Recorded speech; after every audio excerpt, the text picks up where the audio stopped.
Për sa i përket luftës kundër korrupsionit, përfshirë dhe ato të nivelit lartë, dhënat e vitit 2025 tregojnë se korrupsioni në institucionet publike dhe sistemin e drejtësisë mbet një fenomen shqetësues, i cili përfshin funksionar vendor dhe administrativ, por edhe prokuror, gjyqtar, punonjës policie e të tjerë. Në këtë drejtim, SPA ka shënuar një rritje për rreth 18% të çështjeve të reja për korrupsion nga 186 në 220 dhe rreth 12% nga 189 në 156 të çështjeve të përfunduara krahasuar me një vit më parë. Ky aktivitet i shtuar reflektohet në dërgimin në gjykatë të 24 procedimeve penale me 124 pandehur për korrupsion jo të nivelit të lartë, si dhe 10 procedime me 13 pandehur për vepra penale të korrupsionit ndaj zyrtarëve të lartë.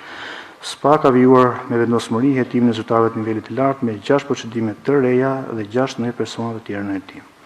Nga 30 zyrtarë dhe ish zyrtarë në hetim gjatë vitit 2025, rreth 50% e tyre, numri 18, janë dërguar në gjykatë me kërkesë për gjykim.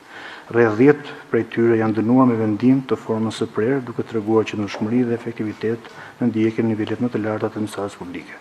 Për sa i përket luftës kundër krimit të organizuar gjatë vitit 2025, edhe pse numri i hetimeve që lidhen me krimin organizuar është më i ulët krahasuar me vitin 2024, numri i çështjeve të përfunduara për këtë kategori ka shënuar rritje me rreth 3.4% nga 58 në vitin 2024 në 60 në vitin 2025.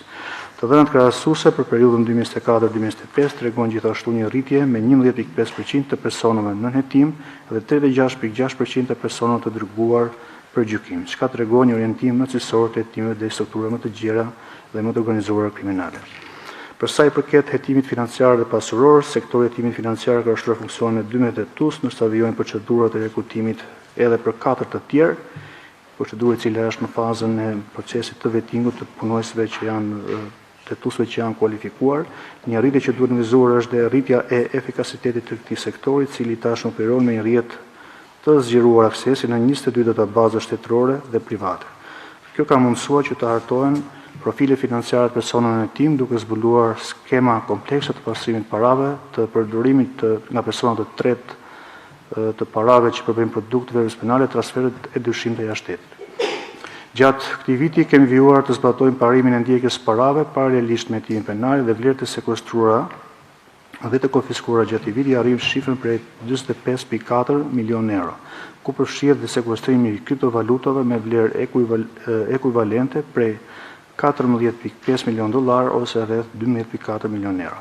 Për sa i përket çështjeve që lidhen me zyrtarët e lartë, vlera e pasurive të sekuestruara është në shifrën 1.1 milion euro, ndërkohë që vlera